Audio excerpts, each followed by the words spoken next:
महागठबंधन के उम्मीदवार को जिताइए, प्रधानमंत्री बन जाएगा। आपको चिंता करने कौन बनेगा बनने की बात नहीं, चुनाव होगा उसके बाद में हम बनाएंगे। जनता तो असमंजस में है ना, जनता को असमंजस में रहने की जरूरत नहीं है। पूरे देश की जनता ये कहती है कि महंगाई दिन प्रतिदिन बढ़ती जा रही है। अगर महागठबंधन की सरकार आएगी तो क्या महंगाई कम हो जाएगी? बिल्कुल कम हो जाएगी। संकल्प लिया है कि भारतीय जनता पार्टी की सरकार को खत्म करके समरस समाज का निर्माण करेंगे, इस देश का विकास करेंगे और धार्मिक उन्माद को खत्म करेंगे। इसी के लिए यह धरना आयोजित है। नमस्कार, इस वक्त मैं कटिहार जिले के फलका में मौजूद हूं और मेरे सामने जो देख रहे हैं आप, ये इनका परिचय मैं नहीं दूंगा क्योंकि आप चेहरा देखते ही पहचान जाएंगे। इस वक्त जो है महागठबंधन के द्वारा जो है प्रत्येक प्रखंड में धरना प्रदर्शन हो रहा है। सीधा सवाल मैं आपसे करना चाहूंगा और जानना यह चाहूंगा कि इस धरना प्रदर्शन का मकसद क्या है? मैंने बताया अपने भाषण में कि प्रदेश के सभी प्रखंडों में महागठबंधन के द्वारा धरना दिया जा रहा है और उसका एक ही मकसद है कि भारतीय जनता पार्टी की वादा खिलाफी के षड्यंत्र को पर्दाफाश करना, वह जातीय जनगणना के विरोध में जो वह षड्यंत्र रची है उसका पर्दाफाश करना, और उसने जो कहा था कि 15 लाख रुपया प्रत्येक खाते में और प्रत्येक नौजवान को 2 करोड़ नौजवानों को प्रत्येक वर्ष हम नौकरी देंगे, उसका जुमला कहकर उसने जो ख़त्म किया, उसके पर्दाफाश करने के लिए और माननीय नीतीश कुमार जी, तेजस्वी यादव जी और राहुल गांधी जी और कम्युनिस्ट पार्टी के लोगों ने जो यह संकल्प लिया है कि भारतीय जनता पार्टी की सरकार को खत्म करके समरस समाज का निर्माण करेंगे, इस देश का विकास करेंगे और धार्मिक उन्माद को खत्म करेंगे। इसी के लिए यह धरना आयोजित है। एक सवाल मैं आपसे और करना चाहूंगा और जानना ये चाहूंगा कि आप कह रहे हैं पूरे देश की जनता ये कहती है कि महंगाई दिन प्रतिदिन बढ़ती जा रही है। अगर महागठबंधन की सरकार आएगी तो क्या महंगाई कम हो जाएगी? बिल्कुल कम हो जाएगी। आपने देखा होगा कि मनमोहन सिंह जी की सरकार थी, 500 रुपये सिलेंडर बिकता था, गैस मिलता था, आपको 60 से 70 रुपये पेट्रोल और डीजल मिलता था, और जो सस्ती दर पर तेल है, वह सामग्रियां हैं, महिलाओं के लिए वे सब मिलती थी, दवा थी, वह सब सस्ते दर पर थी, और आज वह 4 5 महंगी हो गई है। इसलिए हम वचन देते हैं कि हमारी सरकार बनेगी तो महंगी को निश्चित रूप से समाप्त करेंगे। एक और सवाल मैं करना चाहूंगा और ये मेरा अंतिम सवाल आपसे होगा क्योंकि आप राजनीतिक में सर्वश्रेष्ठ हैं, बड़े ज्ञानी हैं। इस वक्त मुझे ये बताइए कि प्रधानमंत्री का चुनाव हो रहा है, प्रधानमंत्री बनेंगे, लोकसभा का चुनाव हो रहा है, तो लोग असमंजस में है कि आखिर प्रधानमंत्री कौन बनेगा, राहुल गांधी या फिर नीतीश कुमार? कोई असमंजस करने की जरूरत नहीं है। महागठबंधन के उम्मीदवार को जिताइए, प्रधानमंत्री बन जाएगा। आपको चिंता करने कौन बनेगा बनने की बात नहीं, चुनाव होगा उसके बाद में हम बनाएंगे। जनता तो असमंजस में है ना, जनता को असमंजस में रहने की जरूरत नहीं है।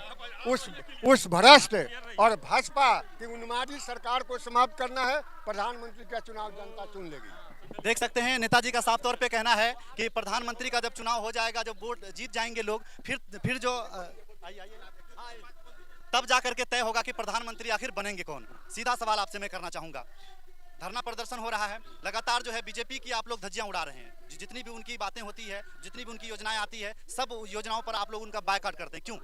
नहीं, कोई बायकॉट नहीं किया जाता है। जितना भी योजना है सबको माननीय मुख्यमंत्री जी इम्प्लीमेंट करा रहे हैं, और आप जितना देख रहे हैं अपने माध्यम से भी हम लोग कराते हैं। इतने कम साधन में बिहार के अपने फंड से माननीय नीतीश कुमार जी करा रहे हैं, और जो उसमें ये केंद्र सरकार का है वो भी हम लोग देखते हैं कि क्या हो रहा है। और आपके सामने में अभी आपने हमारे नेता से एक प्रश्न किया था महंगाई पर, तो आप हमको बताइए कि 2014 से पहले सिलेंडर का कितना दाम था, ये हम आपसे भी पूछते हैं। आप चूँकि आपसे भी पूछते हैं कि 450 रुपये सिलेंडर था, आज 1350 रुपये में सिलेंडर है। तो जब सरकार हमारी बनेगी तो हम लोग इस पर जरूर विचार करेंगे कि कैसे क्या करना है, कहाँ पर इससे त्रुटि हुई है। अच्छा, मुझे ये बताइए कि जनता तो जागरूक है, सोशल मीडिया का ज़माना है, सब लोग जान रहे हैं कि भाई कौन हमारे लिए बेहतर हो पाएगा, लेकिन मोदी जी ही क्यों आएंगे फिर?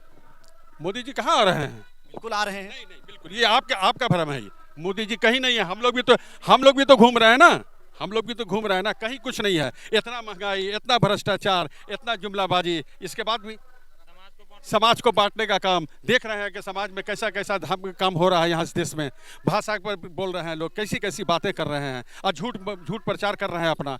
कहीं से कहाँ, कहीं पर भी कुछ नहीं है। ताजी मैंने इसलिए कहा कि मोदी ही आएंगे क्योंकि मोदी के पास मुद्दा है। मुद्दा ये है कि हिंदू राष्ट्र, फिर लोग आ जाएंगे हिंदू राष्ट्र के पास। हमको नहीं टिप्पणी करना है इस पर, हमको ये तो देश को फैसला करना है कि ये संविधान इस देश में है, बाबा भीमराव अंबेडकर जी का संविधान है, उसी के आधार पर इस देश का फैसला होगा। मुझे नेताजी ये बताइए कि राम मंदिर के नाम पे प्रधानमंत्री मोदी जी बने या नहीं बने? नहीं, इसको तो हम नहीं मानते हैं। ये तो सारे लोग जानते हैं कि पहले से चल रहा है ये मामला, कि कल्याण सिंह उसमें थे, सारे लोग थे, और ये तो मामला था ही कि बनना है। इसमें क्या दिक्कत है? हर जगह राम है, हर के दिल में राम है। हनुमान जी के दिल में छीनिएगा तो उसमें राम और सीता हैं। एक स्पेसिफिक राम को काहे आप लोग बैठा दिया उस मंदिर में? हम लोग के सबके दिल में राम है, हमारे दिल में भी राम है। हम भी खोलेंगे, जैसे आप सीना खोलिएगा मैं भी खोलूंगा, तो राम है।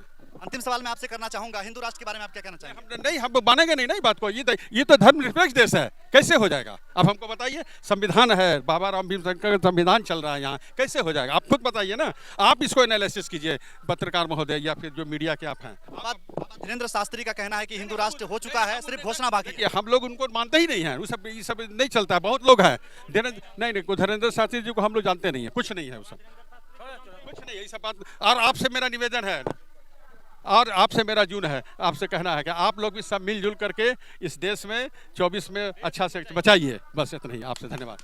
बहुत बहुत शुक्रिया। देश को बचाने की मुहिम चल रही है, तमाम तर लोग जो है वो एकजुट हो रहे हैं, महागठबंधन के जितने लीडर हैं वो सब एकजुट हो रहे हैं। कोशिशें ये हो रही है कि तमाम देशवासियों को ये बताया जाए कि मोदी देश के लिए खतरा है। हमसे जुड़ने के लिए, बातचीत करने के लिए बहुत बहुत शुक्रिया। कैमरामैन भारती के साथ मैं शम्स तबरेज सालेपुरी, कटिहार, बिहार।